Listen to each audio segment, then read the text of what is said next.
Hi, I'm Bill Holcomb and welcome to my studio. Today I have a tutorial which is perfect for beginners. It will be at Jensen Beach. It's a location that I've visited on many occasions, so I'm well familiar with the location. It's on the Atlantic side of Florida, so crashing waves coming in, lovely beaches. So it's a good subject matter. To make it easier for you, we are also flashing up all the different materials that we use in this tutorial. Have fun and join me now. Let's get painting. I start with a number 12 brush and I'm just laying down clear water over the whole of the sky area. I'm carefully painting around the buildings and eventually you'll see me come down to the horizon line at the ocean. This is a tip I would give you when painting a sky and you don't want the sky colour to accidentally go over other structures such as these buildings. If you lay down the water first, then when you lay down your sky colour, it will fuse into the clear water and not go over those edges. If you get a very slight mistake, you can quickly dab it with a nice clean dry tissue and lift. So still using my number 12 brush, I then lay down at the very top a weak mixture of Winsor Yellow. Weak because when I lay the blue down later, I don't want it to turn green. The blue will overpower the yellow. Then we have some Alizarin Crimson, together mixed with a little bit of Winsor Yellow to take the intensity down a little bit. So laying down the Winsor Blue, starting at the top of the painting. And as I come down, I purposefully leave some gap. And do remember to mop up that excess fluid on the edge of the papers. Now and then you can do that with tissue or dry brush. Please remember to like and subscribe so that we can keep you up to date with what's happening, and you can be notified when new tutorials have been uploaded. So using a flat brush, you could use a half size or an even smaller size here. As you lay down the clouds, getting closer to the horizon where it meets the ocean, you get thinner and thinner.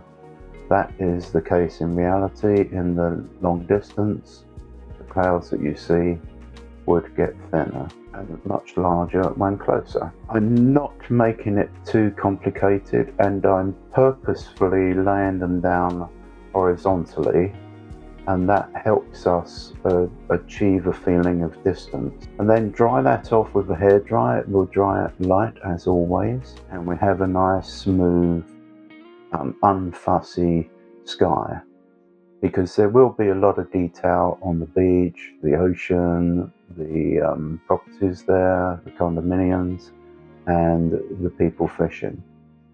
So we don't need a complicated sky. So carefully painting your buildings.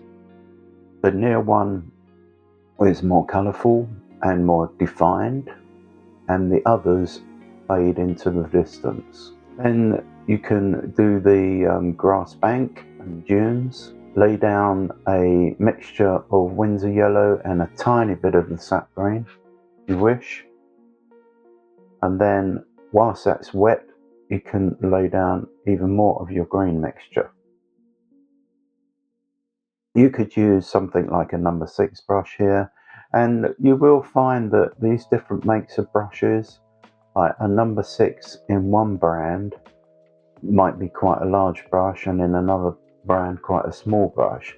So the brush sizes I give you is for guidance. You can see on the video how mine work out in terms of size of brushes. So dry that off with a hairdryer, and then I'm doing the trunks of the palm trees, and you will notice that they're bending a little bit because this Atlantic Ocean gets very strong winds, on a regular basis and bends the trees.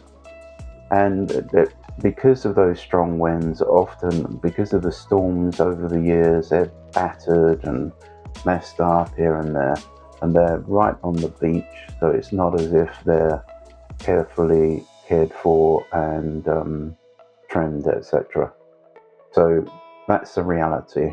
Use a very small brush, something like your 6 to start with, and then you can get down to your number 2 brush when you're doing very fine details of the palms. This is a nice location. As I say, this Atlantic side of Florida gives a much more varied ocean situation, with those strong winds coming in, crashing waves, surf occurring, and so forth. So much more activity going on.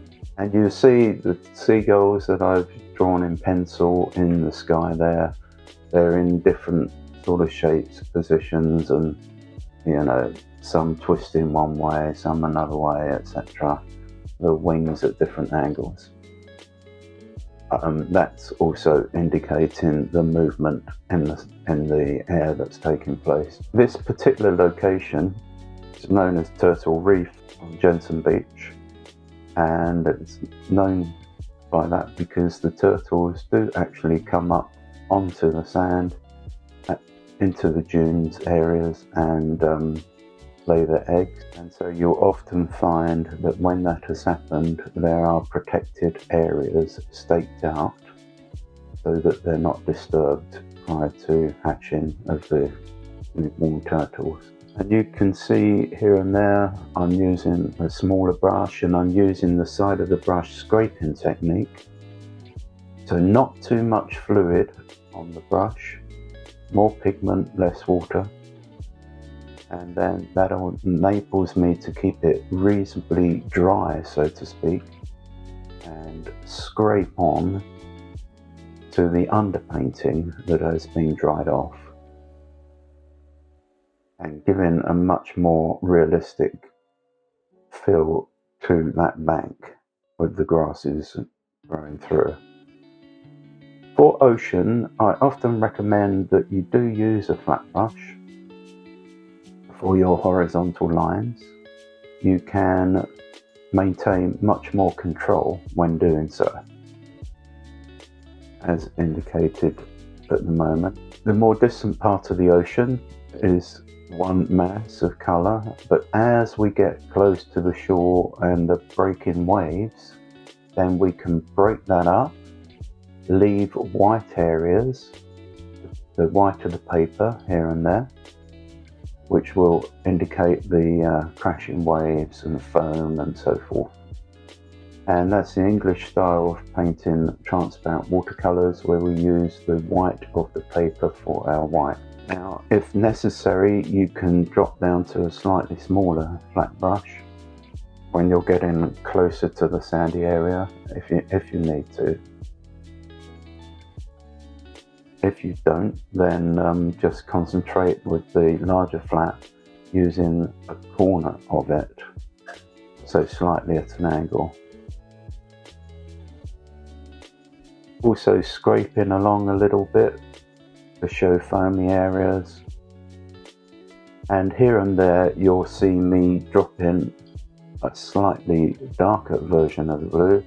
So Winsor blue to start with, and then a mixture of Winsor blue and a tiny touch of the Alizarin Crimson. It is a very intense colour, the Alizarin Crimson, and that's why you'll find you need a very small amount to achieve the result. For the beach, you could use your number 12 brush again, just a light version of the Winsor Yellow.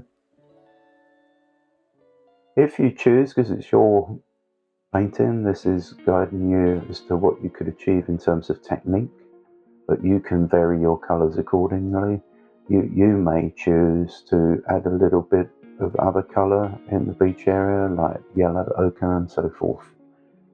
But later on you'll also find me adding some rusty colour which is the Alizarin Crimson and maybe a bit of Scarlet Lake, mixed in with the yellow to show a little bit darker in the foreground. You'll see me come on to that. So lay that underpainting of yellow down and then start to add your darker versions, the colours that you may choose. Here, as I say, slightly more colourful in the foreground, a little darker. If necessary, you could add a little bit of Winsor blue with your red for that foreground so that you get almost a brown colour.